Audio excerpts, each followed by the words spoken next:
What's up, Buck fans? Good morning. I say good morning. I understand and I'm aware that Thursday was not a good day, but look, the Bucks will be back and healthy.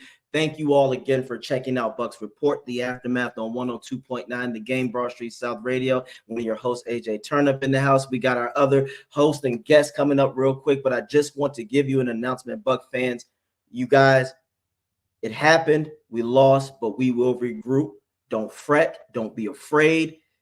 Shit happens, but we will reload and we will retool. We will be back. So we're going to get on here and we're going to vent. We're going to talk about our frustrations. We're going to talk about what went right and what went wrong and what we can do to continue. But the first thing I want to know, I want to remind you, Buck fans, we are a team. No matter what happened or who's to blame, the most important thing is that we rock this. We rock through the storm. We rock through this shit. We got this. No further ado, I want to bring on our guests, our host, Coach Slick, aka the British guy who's always fly, is on standby. How you doing, Slick? What's going on, my man? Let's get Slick in here. Good, brother. Good. We're gonna get Slick on here. Come on, Slick, get on up in here. Wait. There you go. There he is. That's the homie right there, guys. And how you doing, Slick? As well as could be. After I've digested this, I'm annoyed that we lost because we were the better team for 75% of that game.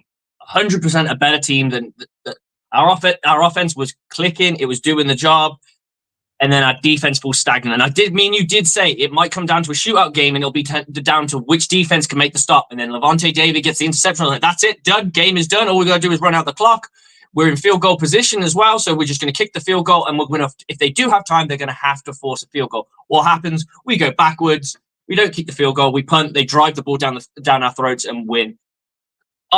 Now, prevent coverage is a thing I've always thought about because when we were playing with the San Juan Steelers, it was something that would always come up. And one of the other coaches who's very smart, he played for Penn State as I think a defensive lineman. He's very synonymous. He's won multiple Brick Ball championships. He's a very renowned coach, Coach G. Very, very angry Pittsburgh dude. Like all the time angry. He's never happy. He always talks about his guns and what he'll do to you if you don't fucking run your route properly and what have you. And he'll always say to us, you need to drop your corners to 10. You need to drop your safeties to 15. And I'm like, no, that's not who we are. We'll drop off by a couple of yards, but it's not who we are. You're asking them to do something that they don't normally do. And he said, no, we got to play prevent coverage. What happens? They throw an out route. They throw another out route. They throw another out route. And they throw another out route. All of a sudden, they're in field goal position. It's that simple. Prevent coverage is good if you've got so much time. But when you've got Kirk Cousins isn't a shit quarterback, right? We know that. He is an above average, solid quarterback. He's not worth the money that he's being paid. Absolutely fucking not. But he's good enough to take advantage of cushion coverage if you're going to present him with that. He's just going to. And you're going to have people have to rally down. And I always thought to myself, what would I prefer? Would I want my guys to rally down every play to make every tackle in space? Or would I rather them being a little bit tighter and connected to the player that the coverage is tighter? And I said to myself, I'd rather have the coverage tighter. That's just my philosophy. And then there's different philosophies. There's different schools of thoughts in this thing, which is why football is the way it is. I just felt that we kind of allowed them to go up the field rather than really put any real effort in that kind of sense. But we should never have got in that position in the first place. And then we get the ball back again to kind of kill off the game because obviously they don't score. We get the ball back. Okay, great. All we need to do is get a 3 and out. All we need to do is get a first down, and this game is done. Can't even get the fucking first down. What do? We throw the fucking ball.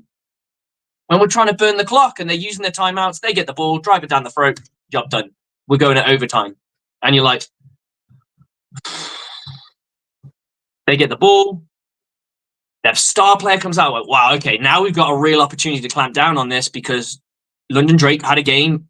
He's out of the game. We can connect. You could see the depth of this defense wasn't designed to play in the fourth quarter. You could see that with 2 backup safeties in the game, backup Mike linebacker, and a bit of a beat up line. This team was not ready. What do they do? Throw the ball right down a deep middle, touchdown, job done. Amen. I just want before we go even further, Buck fans, I would like to tell you This is if you want to hear, of course, the polished, cleaner versions, you can go listen to the Pewter Report, Ira Kaufman, Joe Buck fan. I always say we're a Bucks community. You always want different perspectives. That's fine. No disrespect to them. They're doing a hell of a job. But here, if you want the nitty gritty, the real shit, the reaction, where the fans, we're talking from the fans' perspective, not just that, but from football perspective, you're going to hear shit. Damn it. What the fuck was that? Who the fuck was that? You fucking up, coach. That's where you want to be here. We're nitty and gritty. We are the reality of the game. We are the essence of the reaction of the fans and the players themselves. We're telling you shit that they cannot say because of contractual issues or agreements, which is fine. If you want real shit here, you come here. This is where instead of a beer, you have your whiskey or your tequila or whatever. You drinking that shit straight. There is no chasers in this chat.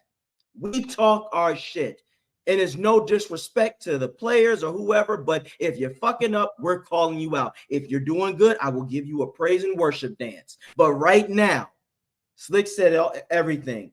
You fucking blew it, coaches. You fucking blew it, Bowles. You fucking blew it, Cohen. Now, we got to get all this other extra shit out the way because we got to get this first out. Because one thing is for sure, Slick and I, and all of us, and I want to bring our guest in because he got to get in on this. Guys, let's bring up, we have another person in the international waters, which warms my heart because that means Bucks are getting that national spotlight because we have people all over talking. Let's bring in Mr. Bucks fan. How are you doing, sir? I am all right, thank you. I want to see that dance. I want to see you do that dance when we've got some flowers to throw. Oh man, look, there's a thing down south we do Southern Baptist dances and shit. Look, I will be doing a river dance. Nah, that ain't nothing. I will be playing some Kirk Franklin and some Donnie McClurkin and some Shirley Caesar while we're doing it. Look those singers up later on, and you'll thank me later. We get some soul spirit in here because this is how bad it's been a long time. Oh, I'll say this, since Detroit. I've never wanted to beat a team so fucking bad. And especially because it's so many things that went along this game.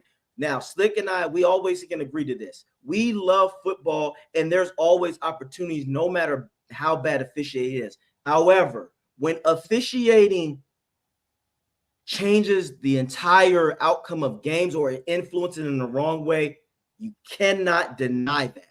And that's the problem that we had this entire game because Mr. Buck fans, you wasn't in the chat, but we had back and forth, and we're not calling people out, but there was certain shit that was said. I got to keep it a buck. Slick, the dude, and we were saying it all fucking game. People were like, no. And then it took Booger McFarland and Gerald McCoy to reiterate what we said. So, Mr. Buck fans, you know your shit. Slick knows your shit, and I know my shit. It shouldn't take Booger McFarland or people to say shit that I know myself. I've been a part of this game too. I've played it. I've coached it. It don't matter always necessarily the higher level. Football is football.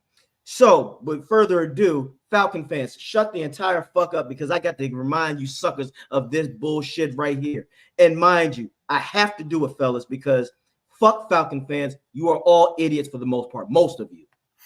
So, when this happened, they were bitching. Now, we were on the sides of it. We said, terrible call, awful call, Chiefs. We said, Falcons, that was a bad call. That was wrong. That changes the outcome of the game, right? We can all agree on that, right? That changes the entire outcome of the game. Yeah. Cool. That changed it. However, I get it. This is why I tell certain people, I know Atlanta, I know, unfortunately, in the South sometimes, they can think we're slow, but the shit that they say makes them sound slow because just because you play us does not mean that all of a sudden the rules don't change. Because, guys, what the fuck is this? What the entire fuck is that? If that's not a bad call, I don't know what else is. So how do you tell me that doesn't affect the outcome of the game? Well, I mean, what point was in that? Was that the fumble? That was that was the face mask. No. I know there was the face mask that wasn't cool, but what I'm saying is, at what point was that in the game? That was in the before. fourth quarter. That was literally on the second to last drive. If they don't call that, no, that's when we got the ball back after the fumble. But if they don't call that, I was going to say, why did we challenge it? I don't think you can challenge it inside of 2 minutes. No, so you can't challenge it. But when we told, which is a stupid rule. You can challenge any time, but you can't challenge when the game is at its most critical point, the end, or towards its close. It just doesn't make any sense to me. And it happened in the first quarter as well. So in the 2 minutes, they actually reviewed a play, and that play then got sort of confirmed during the first quarter. So why doesn't the same apply in the fourth quarter? Why did they not review that play? Why did they not look at that and go, hang on a minute, players are complaining here of whatever happened, and then bosh, straight away you've got this call that pushes us back, and the rest is history.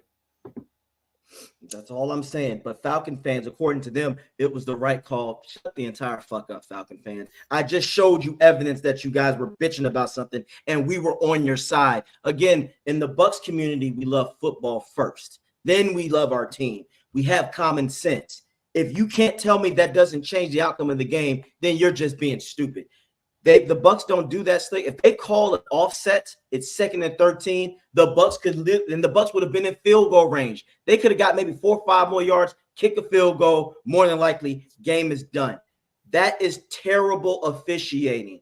And look, then people wonder why, guys.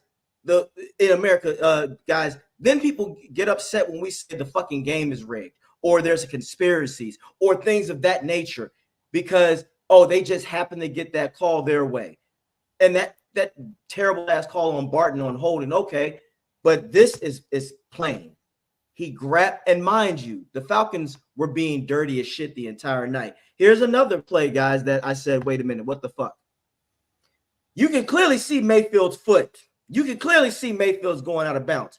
Why is he lowering the boom? And they didn't call this penalty. I was going to say that's the one on comms as well. They were like, I'm glad the right call was made because the flag was thrown. They threw the flag for that, for unnecessary roughness. But then they called it back, and the guys on comms were going, well, I'm glad to see that it was the right call and that they've pulled it back and there's no penalty. That's a penalty. He is out of bounds. It is unnecessary roughness. And I believe as well, they did exactly the same thing with Godwin when Godwin pile drives Sterling Shepard. And we got the flag and the first down and yardage on that. It baffles me that wasn't called, but then they did with Godwin in I think it was the third quarter. Yeah, I remember. Yeah, he was out though. He had both feet out and he still got shoved. It was just really stupid. This one is, I could say you could argue it's a 50-50 call because you really, but when you review it, you can freeze frame it. You can so you can make the right call. I think if you called it live, I wouldn't be unhappy with the outcome, because of the sheer fact that they don't get to see replays unless they want to look at them. So I don't really have a problem with it if it's live. I have a problem with it when they review it and then go, actually, there's no problem with that. And I'm like, well, no, you can slow down the exact moment his foot touches the white. That is when he's out. He's 100% out at that point in time. Where's the contact? You can argue the contact's unavoidable, but then he should not be bracing for a hit. He should be trying to slow up. And you know this 100% of the time. You can slow up. He ain't going to turn it loose. You just got to keep your leverage on the outside hip. Keep your leverage. He's going to go outside because he don't want no piece of you anyway. You can just shove. That's all we were saying, guys. Why the fuck is he lowering his shoulder against Baker? And I told people, you usually know typical standard 101. When the player is going out of bounds, most players, defenders, they put their arms out like this to just give them a little push just to make sure they go out. Yeah, because then you guarantee that they're out. Right. But when you lower your shoulder, that means you are ready to lay the boom. Contact. You are. And look, guys, this is another thing that I kept telling the Falcon fans, because even a Falcons fan, guys, I got to find this guy, but he was the only reasonable person. He said, the Falcons, he said, what I don't appreciate is when our team is being dirty, because he's a Levante David fan. He said that lineman should have gotten a penalty for doing a chop block to Levante's legs. Yeah. That was Lindstrom, wasn't it? Lindstrom, yeah. Yes, dirty. And I thought that was a despicable thing, because you can see that his full intentions were to injure Levante David, because one, Levante's bot his. I don't even think Levante really saw him. The play was damn near over. So where are the penalties at that point? Everything went their way. The Drake London helmet to helmet pissed me off because I think they need to review this rule, Slick, in the NFL, Mr. Bucks. If a player leaps in the air and he leads down with his head, that shouldn't be a penalty on the defenders. That's his fault because he's putting the defense in an unfair situation. First of all, it's fucking stupid. One-on-one, Slick, as a coach, would you tell your receiver to jump in the air and put his head down like this when he has no control? At that point, he wants to be Christopher Reeve 2.0. He wants to be a vegetable. That's just stupid. But that is my whole thing. The officiating was dog shit from the start.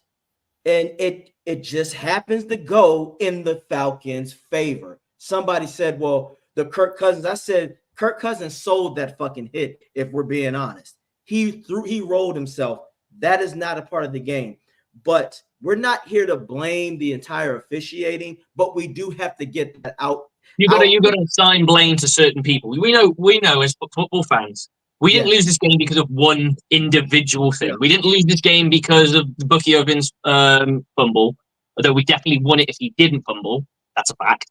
Yes. But he didn't cost us the game. He was a contributing factor to us losing the game.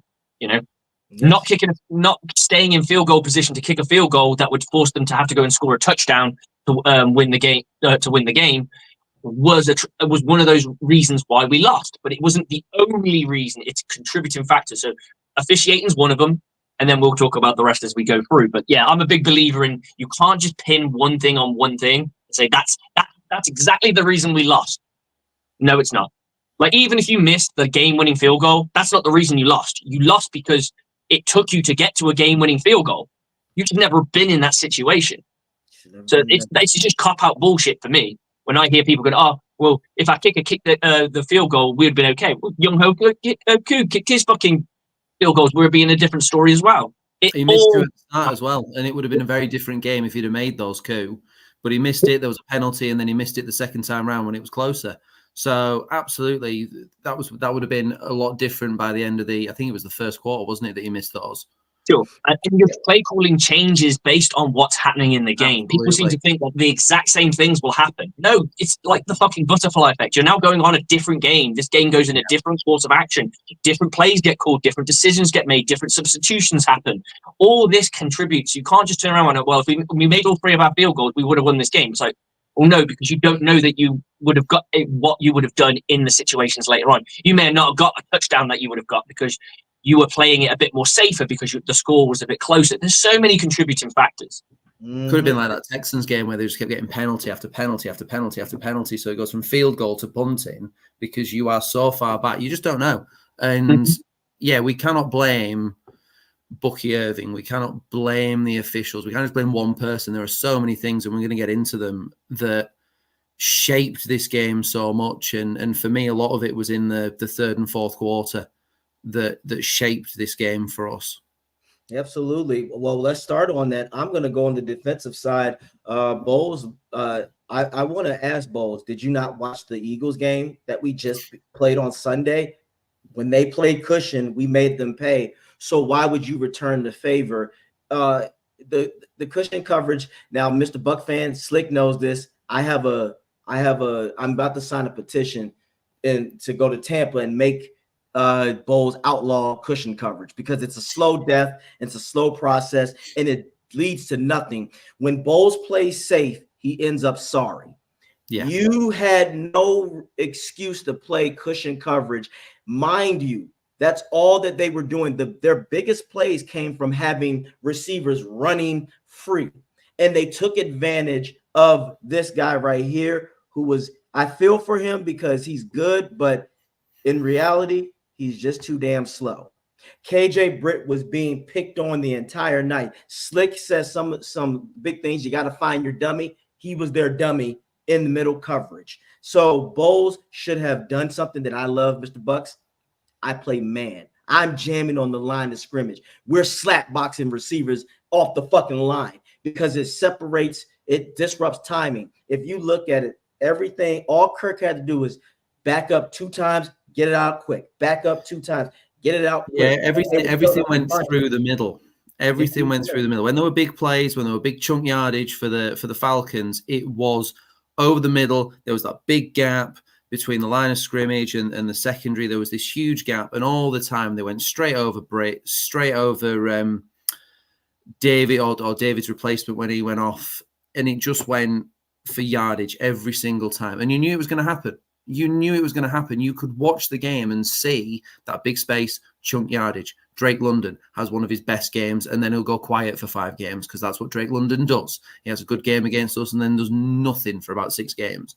So it's going to be it's going to be interesting because there was a lot of people banged up after this game, and yes, we're going to get Winfield back, but Whitehead went off injured. David after the hit by Lindstrom, luckily he came back in, so that's a kind of saving grace that he's not done. Yeah, but did he come in because the game was on the line and that's Levante David and what he wants to do? And Whitehead's similar, or was it? I think Whitehead's out. I think it was a groin. Whitehead was a groin. Right, there we go. A groin injury, and that's great. We get Winfield back, and now Whitehead's down. I think Whitehead will be fine. The groin injury thing, because the extra few days we will have, those extra 3 days will come in handy for us. So I think Whitehead will be fine, in my opinion. But yes, you are right. The injuries, but the good thing was, I was thankful that Vita was okay. I was thankful that Yaya was able to get back in there. Logan Hall showed out. He played. He balled the hell out. Yeah, he looked really good. Overall, the cushion was our death because one, it drained us. It tired the Bucs defense out, and you did not adjust. And Bowles, as Slick always says it, sometimes you can't play chess too much, especially when you have a depleted team and they're attacking your weakness. You have to adjust quick. And I think, in my opinion, he gave up on the blitz way too early. The Bucs weren't getting pretty much beat super deep. It was intermediate routes that was the death of us. That's all they did. And Drake London got most of his work either in cushion coverage or in the slot, and they were going against him. The best receiver should have been fighting. This is my point. Like, cushion coverage works if everyone can fucking tackle. Tackles were abysmal in this game. There were people getting to spots and getting to players and then just falling off or falling on the floor or just missing their guy or just caressing a guy or what have you. And you can't have that. So if you can't tackle, is the worst for that. Joe Tryon is the worst for that. This game, I think I saw him in the right place, exactly like you said. He's in the right spot. He's made it. He's covered, and then he just falls over. Yep. To be honest, there's nearly every Buck did not play very well in the tackling. I think if you clean up tackling, we win this game as well. And that's one of the things that irritate me. If you're going to play cushion coverage, you're now requiring everyone to tackle in space because you're allowing them to catch the ball because you're giving up real estate. You're going, okay, well, we're going to let you have these short passes, and that's fine. The problem is you're going to let them catch the ball, and then you've got a bunch of guys that can't fucking tackle properly in space. So you're putting too much pressure on them to make those tackles because what's easier? Lock them up. Let's see what locking them up looks like. Because then you don't have to make a tackle in space. You're making a tackle with a guy next to you or within your arm vicinity. So you're going to make those plays.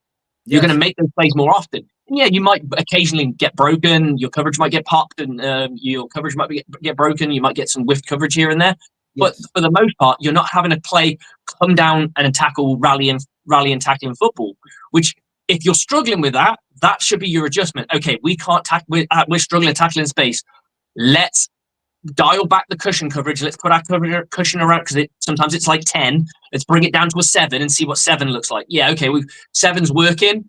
Maybe we can go back to an 8 and give them a little bit more space and still rally down. It's all about experimenting and finding these things and finding the keys to the problems because that's your simple adjustment there.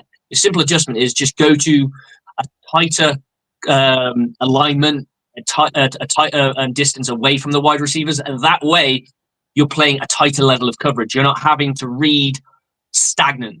I've always said to you 1,000 times, it's so much harder if you bite on a double move or a triple move while you're stood still, it's over because you're not moving. you're not moving. So if you go, oh, he's going left and he cuts back in right, you've already committed, but you've got no speed or motion with you to be able to change your feet direction and move to the opposite direction. So you get caught flat-footed, which is what happens. That's why I don't like cushion coverage. Oh, 100%, guys. Both of you made valid points. It's just also a psychological thing too. Slick has said it before.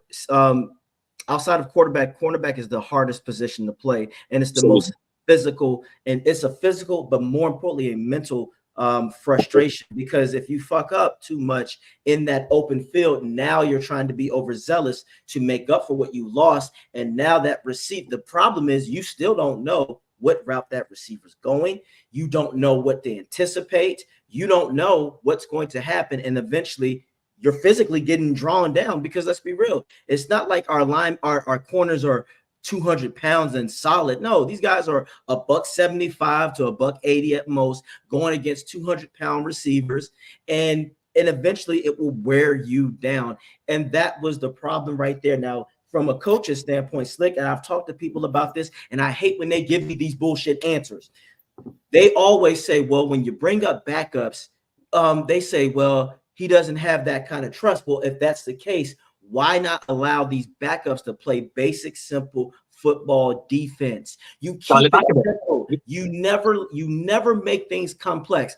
One thing about me, guys, if I bring in a backup, this is the first thing, especially corners. I don't want you to play zone. I want you to play man. If you get beat, don't worry about it. That happens. And that's where Bowles has got to understand. He is a very stubborn coach in that aspect. He'd rather try to get beat slowly and make up for the bend don't break mentality. The problem is we're not bending, but you're getting folded. So eventually, well, absolutely. This is the thing. Normally, if this was a normal Buccaneers performance where the defense does its job, where they get to about, well, let's say they gave up 22 points, we win the game. It's job done. It doesn't matter. The problem was they gave up too many points early on and this game basically was a kind of a shootout at one point. Yes. Yeah, that first half, it really was. And going back to your point about the corners and whatnot, there was a play, and I think it was their second touchdown. I can't remember who got it, but they moved Zion McCollum from the outside to the inside, and he was level with another defensive back. And it was, I think it might have been Mooney who got the touchdown. He fell on McCollum because McCollum had been moved from the outside. Why? There was already a defensive back there. I don't understand why he's going, do you know what? Zion McCollum's been great outside. So what we're going to do, we're going to move him on the inside, and we're going to cause all kinds of chaos in our secondary, ready for their guy just to hop on there, because there were times where McCollum was great on the sidelines. But then we moved him into the middle. And what did they do? They picked on that because he went through the middle, touchdown. And he's not a natural nickel or a dime in that sense. He's definitely an outside corner. He's lanky. He's 6'2". He's just under 200 pounds. Same as Dean's. I think Dean's 6'2" as well, and he's 209. They're both lanky, thick corners. They've probably got good track speed, like kind of straight line speed. They're not that gritty slot guy like a Christian Izzian. They're just not built for that.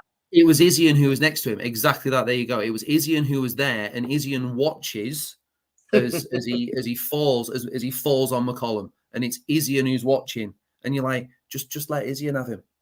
I don't feel the need for that.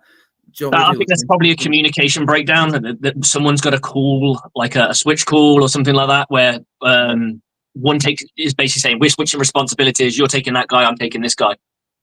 It's usually done on like scissor plays and where there's routes that cross over the top of each other like that. When they cross, you usually have a switch call in there, but it's up to that person to say it. And if it's a rookie who's got the responsibility, Christian isn't the rookie, but an inexperienced guy who's not experienced in making those calls doesn't call it, then they stick and they end up running into each other. Yeah, but let's go back to the piss poor tackling. There was no physicality on this defense. Let's be real. The only physical people, I would say the only people who were trying to be physical and strong was Levante, Logan Hall, and a little bit of Yaya. But Izzian, that first touchdown from Drake London, that was one of the most bitch-made, soft-ass tackle attempts I'd ever seen in my life. Izzian, I'm calling you out. You should be ashamed of your fucking self for that. Why do you let Drake London spin? First things first, Slick, if a receiver better not ever spin in my direction. Your spine will be fucking exploding by then, or I'm going to knock the ball out. But never under any circumstances you just lower your body like this, especially a guy as London's size with his momentum going into the end zone. What he should have done is tackle him to the hips and put him down, and then you live to fight another day. That is something else that we have to realize. Winfield makes that tackle. Winfield it probably knocks the ball out. And I'm going to go back to Zion because I know I'm going to go all the way to this, but Zion balled out, but this was Zion. Yeah, I think he was definitely one of the better. I mean, the guy's been phenomenal since the season started. And I will be honest, I was on here pre-season saying I'm not sure he's ready to take that spot because I've not seen anything from him all of last season that looked like he could play corner, a starting level corner. Could he come in and do a job here and there? Absolutely. Towards the tail of a game, and but a guy starting, you're going to get trash talk too. And if you're on the opposite sideline, I didn't realize this. I always played on the opposite side. I always played on my home sideline when I played corner. And then one day I switched to the other side. Their sideline talks so much shit to you.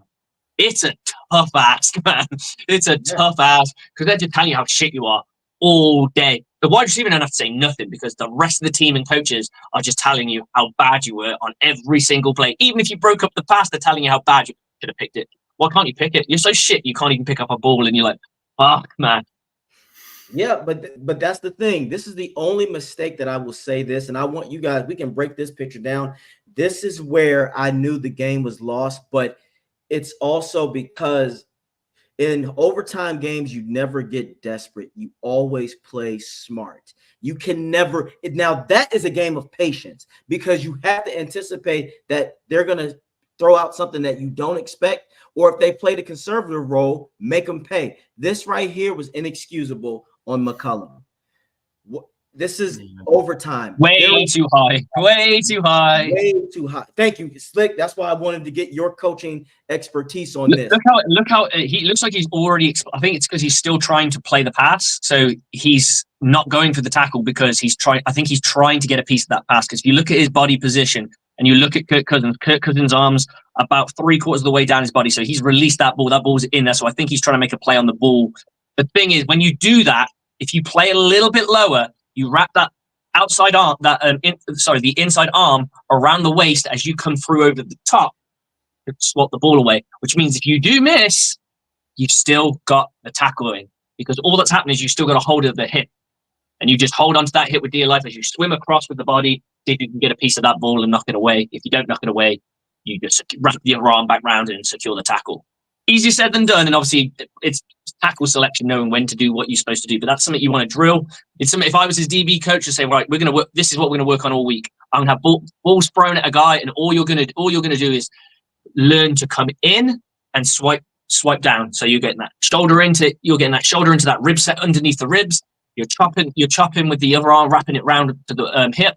And the other arm's coming through to try and play onto that ball. And that's all you're going to do this week. That's your entire job this week is just doing that. I think you saw that as well. If there was one time where Lavonte David does exactly that. I know some people were saying, why didn't he intercept it? Why didn't he? But no, he pats it down. He puts his arm around exactly what you just said there. And he pats that ball down. I think it was then a third or a fourth down from that. Exactly what we needed to do. But Lavonte David was everywhere. Could he have picked it up? Could he realistically picked it off? That's the real. I think he could. And like, in a real life situation, so much happens, and people think, "Oh yeah, you've got to get off. You've got to get in front of the ball to pick it." And if you don't get it, they're springing it because you're the defender that's supposed to stop that. I always say to my guys, if you can get in front of, you can know that you can get in front of the ball, in front of the defender, the ball's going into your path, then do it. If you can't, and you're going to get a hand to it, or maybe you might get two hands, get the one hand in. Just secure the tackle, try and play on the ball and see if make it incomplete. Or if it does go, you can tackle the guy to the ground and we take what we get. Yeah, that's smart football, basically. And another thing is too, sometimes this is what I do. I wait. Sometimes patience. You know who was one of our most patient strip tacklers of all time? Barrett fucking Rude. Sometimes, you know what Barrett Rude did, fellas? He waited for you to catch it so you could try to make a football move or you least expect it, and then he knocked the ball out from behind. Winfield does that.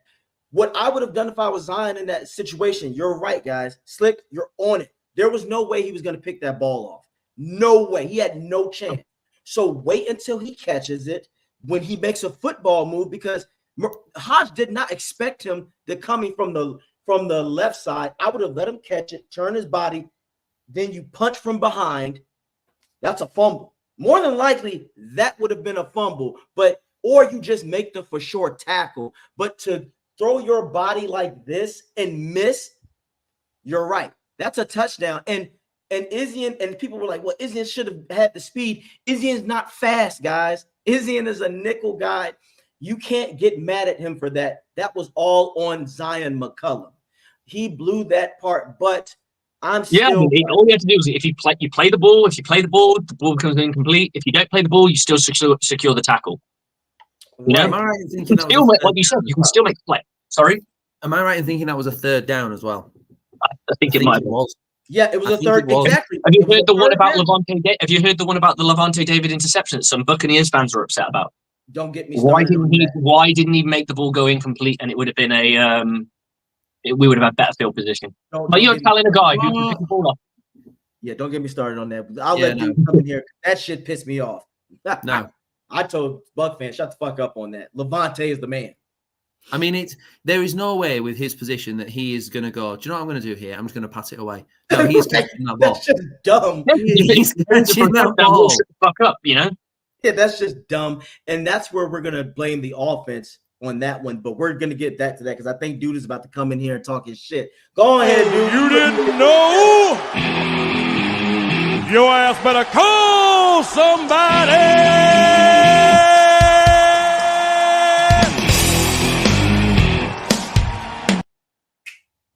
And it was that WWE Road Dogg style. Hell yeah. Ladies and gentlemen, boys and girls, children of all ages, Bucs Report, it's about bucking time, and the Sandwell Steelers welcome you to the aftermath. And let me just say something real quick. To the people saying, Levante shouldn't have caught that interception. First of all, happy you can't spell interception. Second of all, most of you spell Levante with an A at the end. Third of all, y'all ever been in a high-pressure situation in a opposing team's facility with the fans going ballistic, primetime football, 8 million people watching? You don't think about that stuff. Now, should he have batted the ball down? Sure, it would have saved, 10 yards? But that's not why they lost the game. Nope. Bucky Irving's fumble isn't why they lost the game. Nope. The missed face mask wasn't why they lost the game. Why they lost the game was the Buccaneers forgot football is a 60 and sometimes longer minute sport. The Buccaneers look like Super Bowl contenders, champions, all world, all everything in the first half on offense. Yep. Second half, horrible. Defense, look, we all like excitement. We all love thrills, chills, spills, and all that to go with it. But Mr. Bowles, Mr. Defensive guys, prevent defense only prevents you from winning. What prevent defense does is allow the other team to march down the field and gain confidence in doing so. It allows the crowd to get back on their side. It even makes the kicker feel like, hey, if this team can go 60 yards in 30 seconds, I damn sure can kick a 56-yard field goal. So, cushion coverage. Ooh, I know someone's ears are burning right now. Cushion coverage killed you. Don't ask me. Don't ask AJ. Don't ask anybody on here. Go ask Gerald McCoy. Pretty sure he knows football better than anybody, listening, watching, or otherwise. Go ask any of the national pundits who go, why in the hell are they giving that much room? Now, before you even say, hey, dude, you're right, think about it this way. How many of you would be sitting here with full-blown Harrelsons? If you don't know what that is, that's a Woody. How many of you would be sitting here with full-blown Woodies if every time the Buccaneers offense lined up that the defensive backs were playing 8 to 10 yards off of Godwin and Evans? You guys would be skeeting from the window to the wall till the sweat drips off my fucking balls. So that's the problem here, guys. There's a time and a place for zone. You can't play man for man all day unless you've got defensive backs as deep as, well, Megatron's butthole. I mean, Atlanta Falcons Stadium. So you got to mix it up. And Bowles did a masterful job of doing the opposite of what everybody thought he would do against Detroit. The problem is in this game, when they went into the half to make adjustments, they did. When we went in to have to make adjustments, you're like, let it ride, bro. And then when it got down to the end of the game, you're like, well, we know we're going to play prevent defense, keep everything in front of us, blah, blah, blah. This game reminded me of the playoff game against the Rams at Raymond James Stadium. We had it. It was right there. All you had to do was not go, duh! And what did you do? You came out and went, yeah, over and over again. Now, I'm not a video game guy. I'm not even hey, I can beat you on Madden, so I know football guy. But here's what I will say. You give me the sticks in Madden, and I'm up 3 with less than 2 minutes. I've got the ball in field goal range. I win that game 100% of the motherfucking time. Okay? I don't know if Todd Bowles was channeling his inner Nick Sirianni. I don't know if we thought this was the Tony Dungy, Peyton Manning, Indianapolis Colts that came back on Monday Night Football against us the way they did.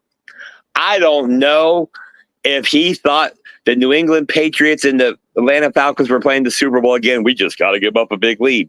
But we did. And we did because of lack of gumption, lack of confidence, lack of chutzpah, lack of testicular fortitude. KJ Britt, we wanted you. We wanted you to be the guy that made us forget about Devin White. But all you do is keep reminding us.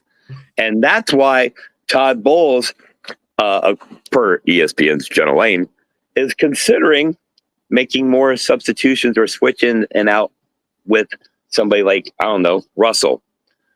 You can't bring in Servassier Dennis. He's hurt. The point here is, Bowles, you're a master at the blitz, at disguising the blitz, at bringing exotic blitzes. You know you can do that shit in the second half and, more importantly, in the fourth quarter. I'm not saying go zero blitz. I'm saying if Kirk Cobain's cousin is picking you apart in zone, maybe tighten up the zone. Maybe switch up for some man coverage. Maybe get aggressive and actually have a pass rush so they doesn't have time to sit there and pick apart a zone. Again, armchair quarterback, armchair coach over here. I'm really just a fat guy sitting in North Florida hoping another hurricane doesn't come. But with all that said, the 3 gentlemen on screen, they kind of feel the same way. Everybody who threw something or yelled at your TV on Thursday night, you kind of feel the same way. And now, shout out to Jenna Lane for asking the question. Todd Bowles is thinking about this too. You can check out that article with the quotes from Todd Bowles on BucsReport.com. Just put it up, blast it out on social media, and make sure you go there. We do want to say a very, very, very, very, very, very special thank you to the 2 gentlemen up above us for holding down the pre and post game. We want to extend a warm welcome to Mr. Buck Fan, another one of Bucs Report's UK associations, associates, affiliates. I don't know, part of the mafia, I suppose. But what we're doing here today, we had morning football. We got football on all day. You know, ladies and gentlemen, there's over 12 hours of football televised today from 9 a.m. until midnight. So we wanted to jump in here and interrupt that a little bit because the JETS sucks. And I don't even know if they're winning because I don't care. But they suck. They're on right now. Instead of watching that, come join us. Slick. No, they're losing right now. And apparently Aaron Rodgers is out. Well, as is Aaron Jones, so my fantasy hopes are in tatters. As far as Aaron Rodgers goes, man, 60 minutes is a long time to go between fixes. That's all I'm going to say about that. But we do want to show a huge appreciation to everybody at Bucs Report, from our writers, Carter Brantley, Jeremy Moreau, Devin Sanguinet, JT Olson, all of our guys doing our podcast, Bucs UK, Real Bucs Talk, the Pros and Pirate podcast. God, there's so many more. And of course, the two gentlemen that hold it down here on the Aftermath, the only show that lets you come on and drink, smoke, cuss. Hell, you could even kick a baby. No, don't kick a baby. But we also have to give a huge acknowledgement before I jump off here to Bucs Report's very own Carter Brantley. We call him a columnist. He calls himself a hack.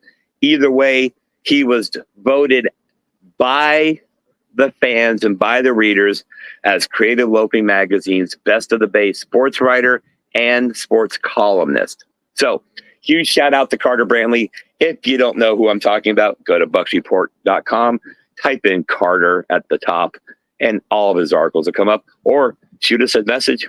Trust me, I'll send you the links. That said, I appreciate the time. I appreciate the vine in which to talk on. Here's what I will say. Cushion coverage has a place, but not as often as you think, Todd. KJ, the clock is ticking. Okay? Don't make us start looking at who's available as an inside linebacker in the draft already when we're not even to the midway point. Buccaneers and all your fans, the season isn't over. That was a shit loss, just like the Denver was a shit loss. But we got the Saints coming up, and we got them who dat, poo dat to put in their place. It's time to knock the mascara off of David Carr. It's time to run over Kamara. And, oh, by the way, can we put out an all-points bulletin on everybody's favorite shit talker, lack of producing, Cam Jordan? Cammy. We're coming for you, bro.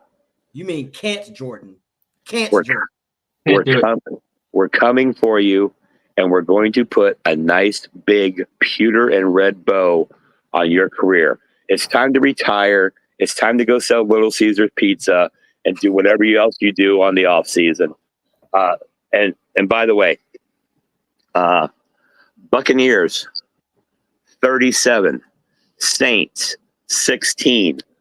Just like the blocked field goal, book it. The dude is out. My man, shout out to the dude always putting things in perspective. That was real shit. And yes, Britt, he is right. The clock is ticking. The clock is ticking on this guy right here too, which is, to me, the lame of the day. That's our segment. We're going to find lames of the day. You, Dean, I'm done with you. Until you show me otherwise what you have in the entire season, you're shit to me. Because all you do is make piss poor tackles and you look lost in coverage. This is the reason why, Slick, I want him. I don't want Dean to play zone anymore or man. I'd rather see him take his shots at playing man coverage because he sure as shit can't play zone. It was too many times he had Maroney looking like Julio out there. And every time when he backs up in coverage, which is why, Slick, we always say it's a hard position, he's falling. And I think a lot of times he's falling because he's nervous or he is anticipating something that it should be. He's a well and truly drilled veteran here. There should be no nerves. He is okay. He's stepping up into the role of the lead corner because I think it's always been Colton Davis until obviously he departed. And obviously you don't want to make that Zion straight off the bat because his inexperience as a starting corner. You wouldn't be surprised if Zion McCullum is the dude, so to speak, next year. But the problem is we want our players to kind of show something because we don't want to sit here in fucking January or at the end of January going, all right, what do we need? We need another corner. We need a linebacker. We need this. We need. And you can't, there's only 7 spots and only 3 of them, if you're lucky, are going to play meaningful reps in the following season. So realistically, you have 3 picks in the NFL draft that will actually do something meaningful for your team. The rest will just be depth. So not every 4th round pick is going to turn into a fucking absolute stud year one. They're going to learn. They're probably going to be on the practice squad in a lot of cases, or they're going to play special teams. So when you look at it from that perspective, you can't fix everything in the draft, and you can't always fix everything in free agency because sometimes there's not the free agent available. And I always say this: Dean's probably the best corner that we could have got anyway. So I'll live with it, but he still needs to step it up. I don't think there was a corner out there that we could have got that would have outplayed him, but at the same time, he still needs to step it up, because he could get gone. I don't know what the guaranteed money on his contract is. While we talk about this, I'll probably have a little snoop. But if it's zero next year or very little, I would not be surprised if the Buccaneers did decide potentially parting ways if they could find somebody. Well, he's in the get the fuck out of here mode for me. Get the fuck out of here, dog. If you're gonna play like that, that was bitch assness to the highest, because you're not making tackles, you're not doing everything that you're supposed to do. You can't even get a fucking interception. Zion has got an interception, and this is his first year being put in the start. You got to make things happen. This is why I want to know. I want to say, Dean, is it you, or is it because Bowles said, that he isn't living up to what he's doing? But at the same time, it's like, Bowles, are you putting him in the right position? I think for whatever reason, Dean does a better job in man. I just think that right now, Slick, the Buck and Mr. Bucs fan, I just think the Bucs do not have the corners to play consistent zone coverage. We're more physical. You know why? Because our line is physical. Vita physical, Cansey physical, Yaya Logan physical. Hall starting to show that now as well. Keep that same shit. You don't have, if you're going to do that, you're going to have to draft. That is my issue with Bowles. But Dean, I got to put you back up on here, because I told you we're going to have segments. We're going to have one, the pirate, like the dude who was doing the shit, and the lame of the day. That is the lame of the day. And Dean, I'm talking to you. I don't care if you're family, friends, whoever the fuck knows you. I hope this reaches you. You played like shit. And because of you, they that left side, the middle and the right, they had their way. When Whitehead went out, they said, "Oh shit, don't worry about Dean. We got him." It's just Dean has to show me a lot more. Dean has to show me. It's like, Dean, where was the 2020 Dean? Where was that guy who was picking 21 Dean was good as well. 22 Dean was pretty good. The last 2 years, this year and last year, that he's kind of fallen off a little bit. Yes. Yeah, so there was a play in the third quarter, and Mooney runs straight across. I think it's on their left shock, and it looks like a blown coverage, because Dean is nowhere to be seen. Dean is I have no idea where he is. You're laughing because you know the exact play. Yes, I know the exact play. It was a long third down. And it was a fourth down. And he runs to the out route, and Dean is nowhere to be found. No. I literally screamed, "Where the fuck is Dean?" And he that's what I mean. He runs out of bounds. Dean's nowhere to be seen. They show the replays from all different angles. I'm still looking for him. I'm still looking for him on those replays, because he's not in there. Left the scene. Never seen Dean. There you go. Never seen that. I like that. Oh, Mr. That's good, Mr. Bucks. You got to put that across your Twitter, man. Oh, matter of fact, where can people find you at on Twitter? So I am Mr. Bucs Fan 31. I write for The Touchdown, which is a UK-based webpage. They do wonderful work across college football. I'm writing for fantasy football, which is my main thing. My articles this year talk about going under the radar. My particular thing this week was how running back committees are just ruining fantasy football, and we have a committee at the Bucs. Yep. And I'm not enjoying it. I'm really not enjoying it. I don't know how you two feel about our running back committee, if you can call it that. But running back committees was my fantasy article this week. So if you find me on Twitter or X, there I am writing about those. But yeah, the first two people I wrote about were Rashad White and Bucky Irving, and it pained me to do so, because I don't know what Liam Cohen's doing, but last year we were dead last with our running game, and everyone was saying, well, Canales has got it cooking, and he's got this head coach's job at the Panthers, and well, they're dreadful. And here we are now with two running backs, one who got 1,500 yards last year, 9 touchdowns. He was catching the ball, he was running the ball. And this year we've got Bucky Irving, who looks the real deal. At college, he looked brilliant at college, slipped down to us, and lots of people were buzzing. And yeah, it's just, I don't know what Liam Cohen's doing, because it just is not working. I can go there. This is my field. I like talking about shit like this. Let's go for it. they're trying to figure out how to balance them, not realizing Bucky is honestly the guy that you need to go with starting running the ball because of his physical ability and his vision. He is able to run forward. He's strong. He's explosive. That is what Bucky is the guy that you want. If you're going to run it on 1st and 10, he'll get you that 2nd and 5, turn it to 2nd and 3 or whatever. Rashard White should be your backup because he can actually bring more of a threat because of his duality.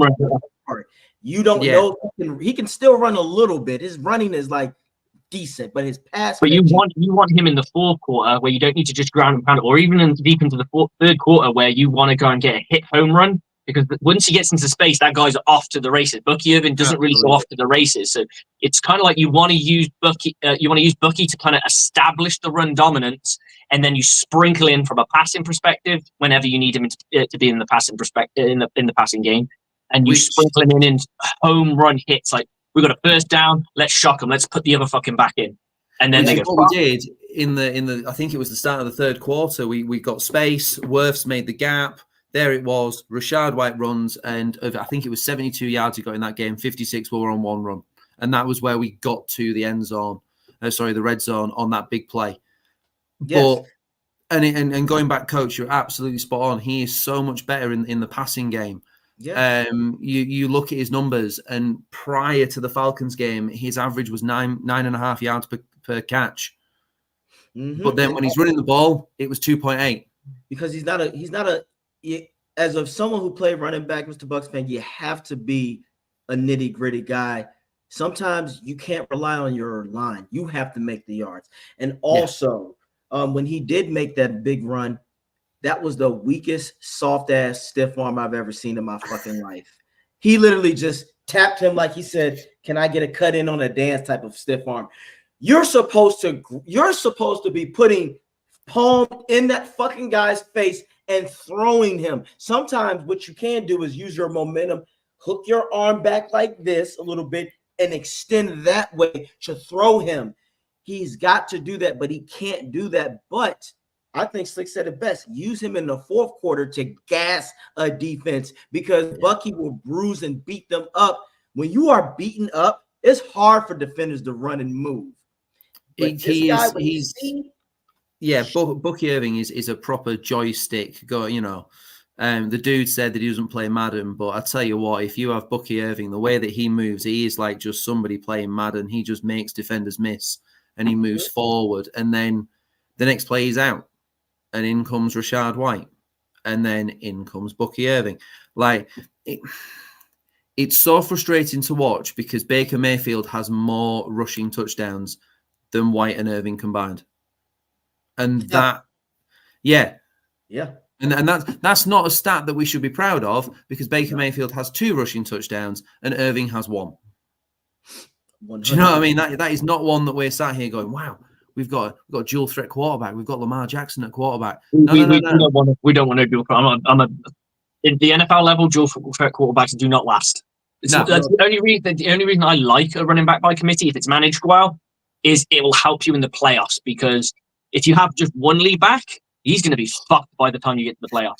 And you won't win playoff games with a beat-up back. You just can't because everyone's still good, and you're going to go up against good run defenses. So if you have a bit of a committee where both guys are studs in their own right, but in different areas, and you manage it right, you are getting your running back popped less, which means he can go the distance when it comes to the playoffs. But from a fantasy standpoint, I'm with you 100%.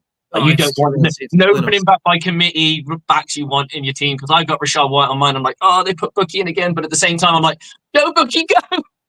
No, absolutely. I think the thing is as well, though, from like a Bucs point of view, is I don't think Liam Cohen quite trusts either of them.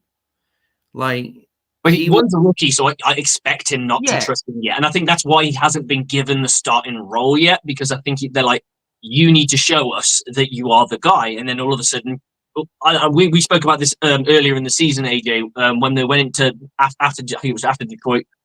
We played. I can't remember who we played. Who did we play? Who we beat the shit out of? Eagles. We beat the Eagles. When we beat the Eagles, they had identical rushing stats, pretty much. Yes. Yeah. Yeah, they did. One had a bit more in the pass, right? And it was like, okay, this was the game where they both established themselves as that kind of balanced committee running back. And if they can manage it like that every time, they're going to be cooking with gas, especially when the offensive line is completely fully healthy. Then we really can cause some trouble. And then we kind of go back to this, like, I don't know, just let's see what this guy can do. Let's see what that guy can do. And I think it's just White. We'll chuck Irving in, and that's what I think he's doing. And like on those short yardage, like Mayfield's running. Mayfield's going for those 6, 7, 8 yard runs. He's not, and you can't tell me that they have the design plays. They don't look like the design plays. It's just like Mayfield just goes for it because there's space. Yeah. And it worries me that, I mean, ideally, I think Irving will be, by the time we have our bye week, I think Irving will be RB1. And I think that's going to be good. Now, I'm glad we're talking about the offensive side because for the most part, the defense deserved all this criticism. Offensively, I got Buck fans, because I'm sure people are like, well, what about the offense? We'll get to them. They were actually okay. The defense. They scored 30 points. You can't ask more for that. Could they have been more effective in key areas? Yes, they should have got a first. They should have got a first down. They should have got a first down when they were trying to kill out the game. That's just unforgivable. You should get that. Well, giving up the penalty that knocked us out of field goal range in the first place. Things like that, like being smart, playing smarter in the critical areas, is where this Buccaneers team has to get better as an offense. Yes, they put up the points, and we're really pleased with that. But there were key points in that game where they could have won us the game. Bucky Irvin's fumble, I didn't hate it that much because of the sheer fact that it was just a good play. Football fans, that happens in football. If he's holding it like a loaf of bread, by all means, go and gut the guy and find him a new one. I'm fine with that. But when the guy's tucking the ball and he's bringing it in, it's just a really good hit on the ball. It happens. We all cheer for it when Levante David does it. It happens in football. It's just when someone's got fumbleitis or they've got a condition of where they're consistently fumbling the ball, then we have a problem. Then it's like, if someone just fumbles the ball, I'm like, nah, I'm not worried about that. It's like everyone used to say that Chris Godwin had a fumble problem, and I'm like, you also have to take into account the route tree that he runs causes him to run into people because he's playing intermediate slot as a slot defender, screens, he's getting popped by linebackers. They're going to get the ball out. It's just what they do. But Mike Evans won't because he catches on the perimeter. He catches on the perimeter and he usually catches and tucks the ball straight off the bat. He catches sky balls and just tucks them in. That's all he needs to do. Whereas someone like, if you ever look at Mike Evans run per carry, from the catch or post contact, it's fucking terrible because he is a possession wide receiver. He'll get that ball, he'll pluck it out of the air, he'll come down with it, and then he'll go off and get himself checked out and then come back in. That's because that's his MO. He's always done that. Right. I think he ended this week. I'm pretty sure he ended with less than 60 yards. Mike Evans. But he got 2 touchdowns. You got to feed your guy. But back to Bucky. Only thing that I will say, because this is what a lot of college running backs used to do. Now, you've seen this. They got to realize you're in the big leagues now. You said it. Bama's like that. They're good. They're going to go for the ball to strip you. So when you're breaking through the tackles, this is my rule. Keep that shit tucked. Secure the package in traffic. And at this point, the game is over. I think what Bucky wanted, and I see it, but sometimes this is a chess game. He saw to go for the touchdown instead of just getting the first down and falling forward. Because if he literally tucks the ball even harder and just falls forward, they have to call a timeout or the clock is running. So I'm not mad at that, but that's what he's going to learn. He's a rookie. He's going to step up. But offensively, Cohen, put the game in the hands of your winner who was cooking, and that's Baker Mayfield. Guys, me and Jen, I talked to Jenna Lane from the Bucs, and she does good coverage, but this time I had to cook. I had to eat, fellas. I had to cook her on this because this is where, Slick, you can say that you know this as a college coach, as a coach. I mean, I don't give a fuck who's on the other side. If they haven't been producing as the hype, that don't mean shit. So I asked Jenna, I said, Jenna, why didn't they leave the ball in the hands of Baker Mayfield and put it in the hands of the running back, knowing not only that our run game is not established enough yet, but secondly, our defense was depleted. She says, well, Baker threw an interception against the Detroit game Do you want him to do that, take his chances with one of the best safeties in Bates? Now, I hear what she's saying. Here's where I had to debunk her, guys. First off, Baker threw an interception in the Detroit game early.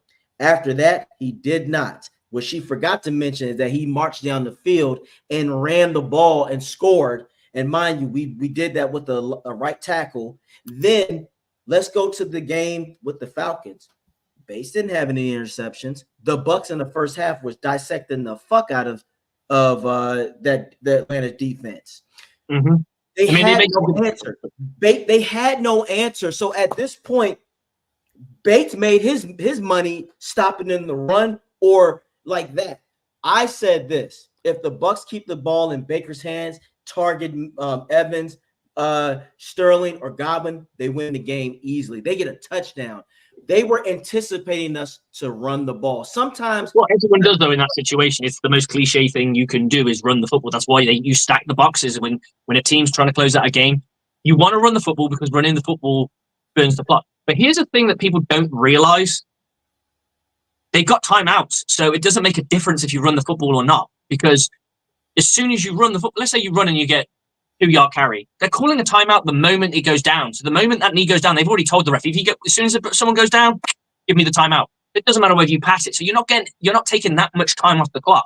I understand it if you're going up against a team that has no timeouts and you're on you're on first down and there's a minute and a half to go and there's say 2 minutes to go. You just come out the 2-minute warning. You're going to burn that time off because there's nothing they can do to stop it. But when you've got timeouts, unless you know you can get the first down, go with what works for your team. And in this case, throw some intermediate routes, throw a screen in, low risk, high volume. It's only going to get you a couple of yards here and there. Don't try and get all of it in one go. That's what your third down. That's what your third down's for. Get the intermediate stuff. We did that in the first half, and I know obviously the second half's a very different side of it. But Kate Otten was involved more this week. Yeah, Kate Otten was involved in the first half. I don't think I saw him in the second.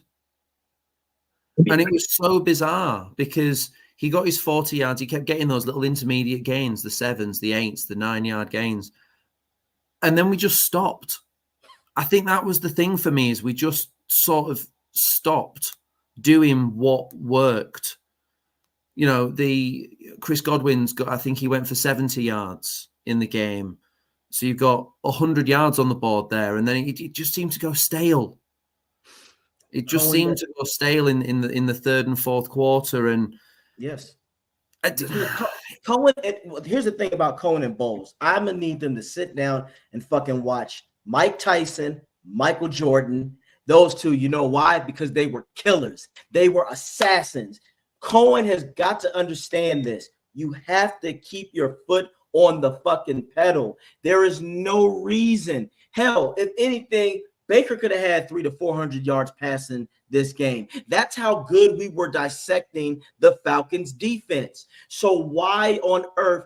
Sometimes you only try to establish shit when you have a big lead. Let's say we were up 17 points in the fourth quarter. Then you run it. But in this critical game like this, you have Evans. Evans was, guys, can we be real? Evans was cooking. And then, like you said, they had to put Bates on him. They had to. So where is Godwin? Where is Sterling? Where are the rollouts? Where is Cohen? Does not get creative when it's crunch time, and he has to learn. You have got to stay creative. You've got to keep your foot on the gas. It's inexcusable. The Bucs put up 24 points in the first half, but only 6 in the second. Inexcusable. They didn't adjust that much. No. But Cohen has got to keep that killer mentality, and I hope he carries that shit against the Saints. If let's just hope and pray if the Bucs are 14 points in the first quarter against the Saints, don't fucking run the ball. You need to run. You need to pass. You need to play man. That's what Bowles has to do, because Slick always says this, and I think, Slick, you're onto something. Bowles likes to fill people out. Fuck filling them out. Punch them in the mouth first. Stop doing the jab. Especially sometimes you got to come out there and go for the haymakers, because that other opponent might not be able to handle that. We fell into their trap. Offensively, Baker, and the simple fact what hurt my heart is when he took the loss for his team. He said, I should have been better. No, Baker. Cohen should have been better. That one play that this is nauseating, I can't even look at it, otherwise I will get upset, is when they hand the ball off to Bucky, but if you literally see it, Mike Evans is all by himself running down the middle of the field. And Mike Evans has his that hand was off. as well. And just to really annoy you some more, that was after the holding call. It was. So right. See, I'm giving you PTSD. So yes. We are 2nd and 23. We are, and for some reason, he hands the ball to Bucky Irving on his left. You just watch the replay and off he goes. Mike Evans is free and he is there, and he doesn't have to go for the touchdown. He can just fall on the floor and just eat that clock. I totally get where you're coming from, but if it's a design run play, it doesn't matter how many yards he gets. It doesn't matter because you're handing the ball off. You can't. Oh, okay, now Mike Evans. No, I get that. That's Cohen's fault. We said that's Cohen. Cohen was he went into turtle mode. If Cohen if Cohen would have said fuck that on a 2nd and 23, how about this, guys? How about we don't run it because they're going to anticipate it? You just said it, Slick. If you play conservative, people know in those timeouts, fuck that. Let's do a play action because somebody's going to be open. That's what 2nd down's for. Good little play action play or a 3rd down if you want to use that. Because they know that's what you're going to do. Like when you know that a team's going to run, they're expecting us to run because we're trying to close out a game. That is when the play action is most useful because they're going to bite on the run a bit harder because they're going to load the box a bit more. So you take advantage of that. And another thing you get with the pass, when a team's got timeouts, what tends to happen is no one's wide open. Baker will either take off, or if he does get hit, if you're not looking to score, and you're not looking to score, you're looking at whittling time off. The longer he stays on his feet holding that ball, the more that clock ticks down. So as he's scanning and looking and he decides to go off on a journey and go for a run and he only gets 1 yard, that's 1 yard, but he's probably burnt 10 seconds off the clock just doing that because he's got into his drop back. No one's open. Right, I'm going to peel off, gets down to the ground, 10 seconds are off the clock. They're going to call a timeout. So if you hand the ball off, it's probably done within 3 seconds. If you throw the ball and it's incomplete, it'll be whatever time it took then. That's 5 seconds. So it actually makes more sense to throw the football it makes sense. And sprinkling that play action in is probably useful. You run it on 1st down, play action on the 2nd down, and then you go pure passing on the 3rd down. Guys, coming from a coach saying the things that I agree with, it warms my heart. Slick, thank you. We got to be teammates one of these days in coaching. One day, sir, one day. We know our shit because Mr. Bucs, I kept saying that, and you did give me PTSD, but it's okay. That hurt me so bad because I knew, like you just said, Slick, that was a Cohen decision. Like, damn it, that play action, and you're right. If you guys look at it, they bit on the run hard. Mike Evans literally he might have damn near just had to jog in there. He didn't even have to run full speed after that. The corner on the right side of the screen pointed up like it was oh shit, Mike Evans is by himself. The other corner was beat, or at the safety, whoever that was, he had space. If that was designed the way it was supposed to be, Baker could have easily just lobbed that shit. That's a touchdown, game's over. But this is where we say Cohen has got to learn how to be an assassin, a merchant of death. You have to keep your foot on the pedal. At this point, Cohen and Bowles be like, I think we guys should play it safe. Shut the fuck up, coach. I got this. I'm here. Let me handle this. Because Cohen, Bowles would be like, well, we got to play things safe. Everything is not always out there. We have to make sure our guys are. That's a really good impression, dude. I can't do it. I can see Bowles saying that shit to Cohen like, all right, Cohen, this is what we're going to do. We're going to run the ball, and I'm going to do my defense. Cohen should have said, shut the fuck up. I'm here for this reason. You worry about your depleted defense. My offense is cooking, damn it. We're going to play action this shit, Baker. Go the fuck off. And worst case scenario, like Slick said, if it ain't there, take the fuck off and run. Just stay in bounce. You're going to pick up at least 6-7 yards, and then that burns more clock, and they still have to call a timeout. That's why, Buck fans, we said it from the beginning. These 3 smart men right here, we not blaming the refs. Fuck them, though. They were bad. The Bucs gave away this game. Defense was pure trash. We're holding Bowles accountable to that. But offensively, Cohen, you don't get off. You made Baker feel bad, and I don't like that because Baker played his ass off. Mike Evans, played his ass off. Godwin, you need to be. I'm so sorry, guys. Hot take right here. If you don't target Evans 15 times, you don't want to win. This is how it should go. Evans 15, Godwin fucking 19, because that's our money man on third down. That's how you got to play. The pass will set up the run. We will get to the run, guys. Just like Mr. Buck said, I'd say by Thanksgiving, the Bucs run game will be more established. But as of right now, put your egos aside, coaches. If I got to pass to set up the run, so fucking be it. Because when you have all these weapons, why not use them, fellas? And that's what hurt us the most, because now we had a chance to shut the media up. We had a chance to put all that shit aside. Now, it's just, I don't like the dick guzzling, glaze riding that they're having. Mr. Bucksman, are you familiar with Colin Coward? I am. He's an idiot. He goes, yep. He says, this motherfucker go, Kirk Cousins is clutch. When the fuck has he been clutch? I ain't never seen Kirk Cousins in the playoffs winning like that. I ain't never seen him sniff a Super Bowl. Clutch? Are you serious? Are you serious? And I had to shut up a Falcon fan. What about Baker? He's not been in the league as long as Kirk Cousins. Shut the fuck up.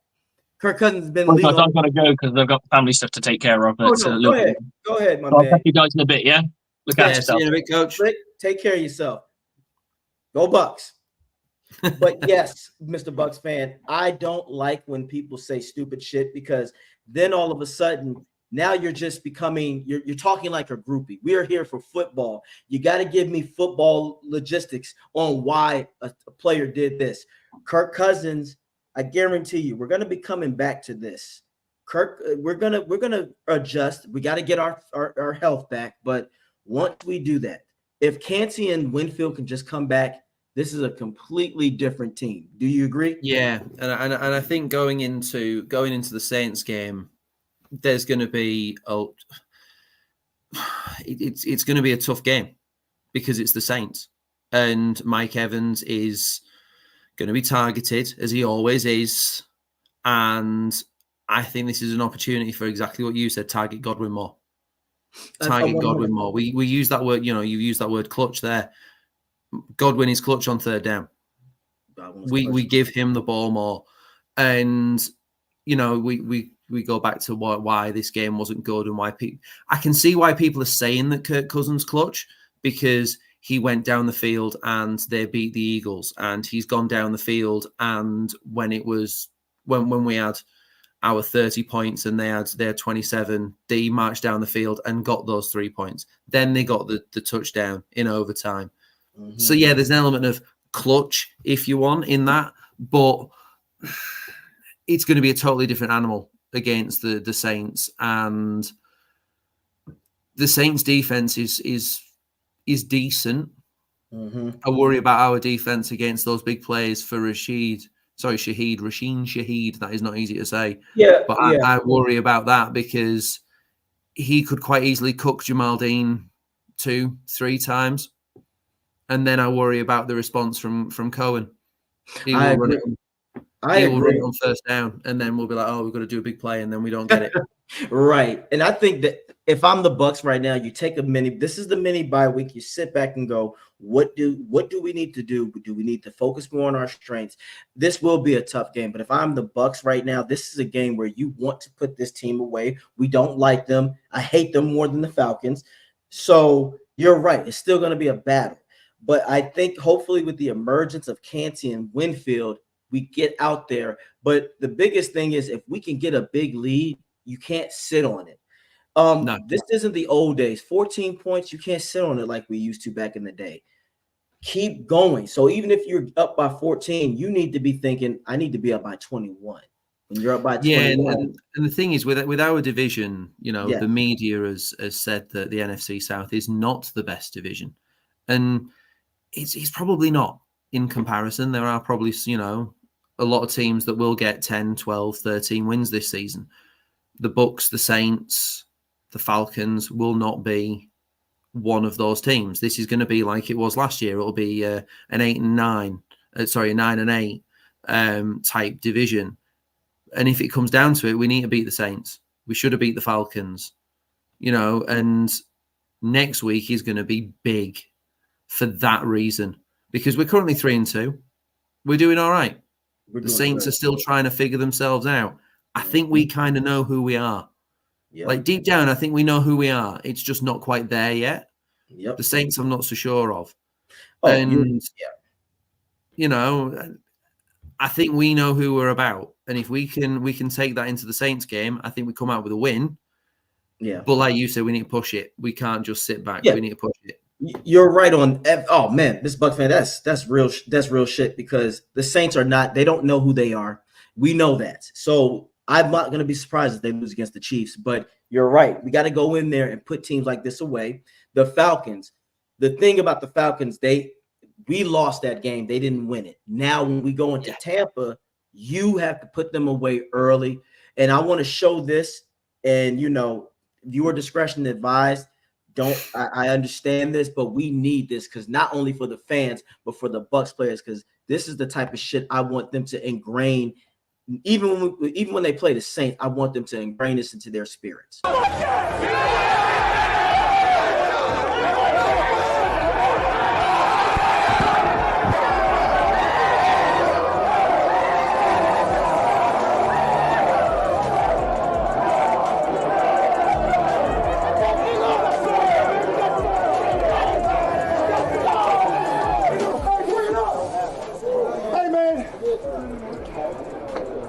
You want to talk about resilience?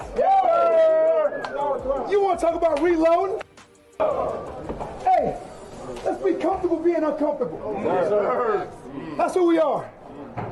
I got to give one game ball to the walk-off.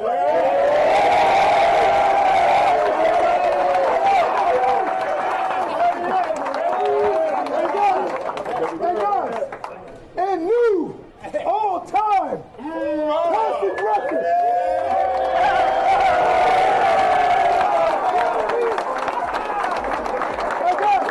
In another lifetime, Raheem Morris was the head coach of the Tampa Bay Buccaneers. It's his first win with his former team. Y'all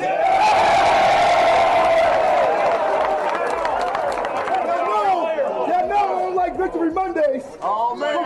We got Victory Friday.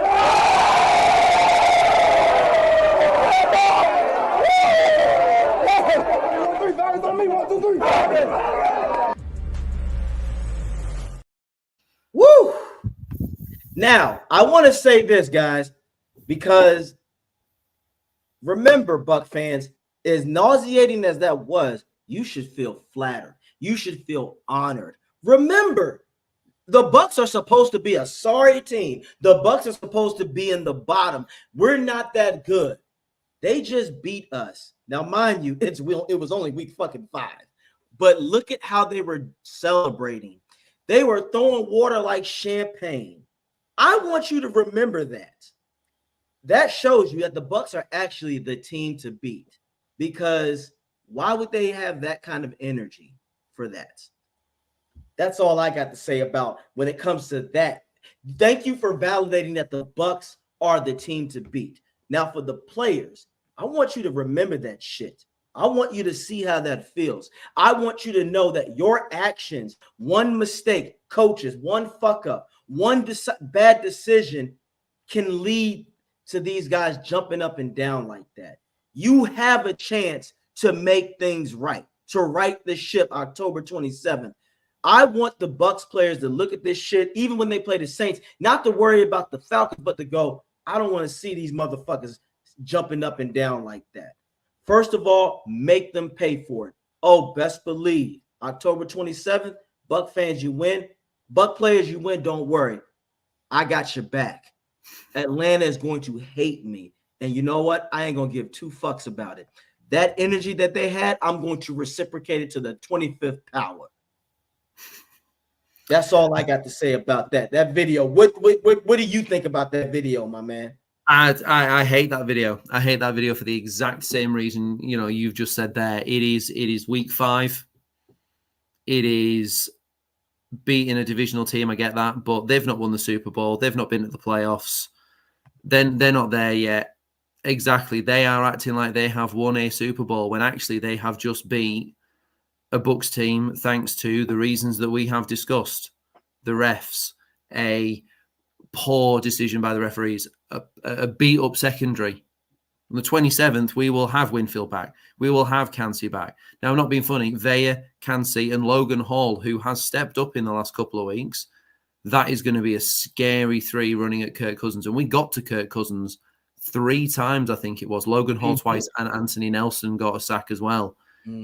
They are not going to have it easy at Raymond James Stadium. And all they need to do is show that video. And if that's not inspiration for our Bucs players, then they're in the wrong game. They are in the wrong game if they are not fired up by that. Exactly. Amen. I'm fired up. And I like, let's go on what he said.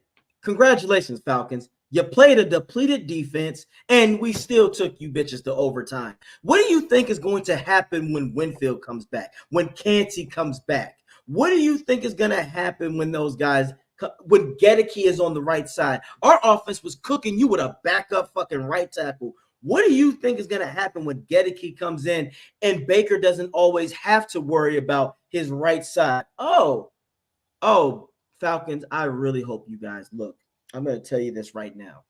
I want you to hold on to this victory because it ain't going to be the same. Because when we kick that ass in Ray J, it's going to be a wrap. So, Buck fans, that's a message for you. Get your asses in the stadium.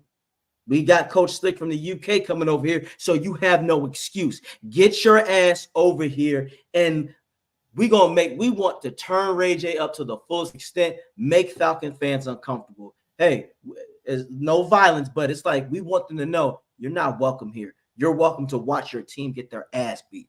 That's the only welcoming you're going to get. So without further ado, Mr. Bucks, please tell everybody where they can find you and what other articles you got coming up, my man. So like I say, I've got my Under the Radar article every week, picking out those little tidbits that are happening in the league, in your fantasy leagues, players who are perhaps not quite getting the attention they deserve.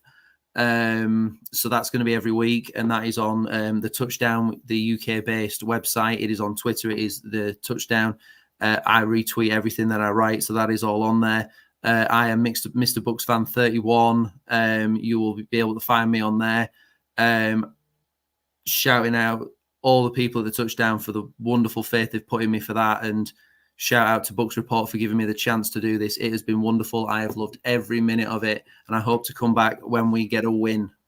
Amen. Look, we'll be on here more than likely Wednesday talking about the matchup against the Saints. But as always, Mr. Buck fan, go Bucks, my brother. Go Bucs.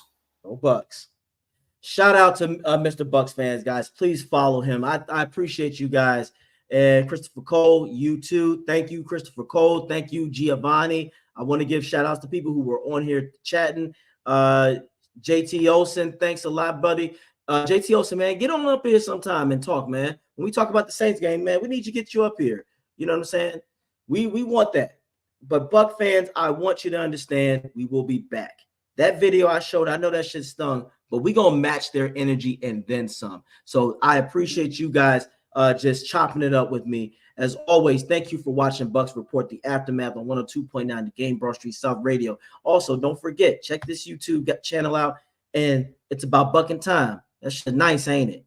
I want you to check that out because I'm always going to be bringing things up. And my TikTok, AJ Turnup, and Twitter, I'll be going back and forth, holding it down for the Bucks. As always, you guys, take care of yourself.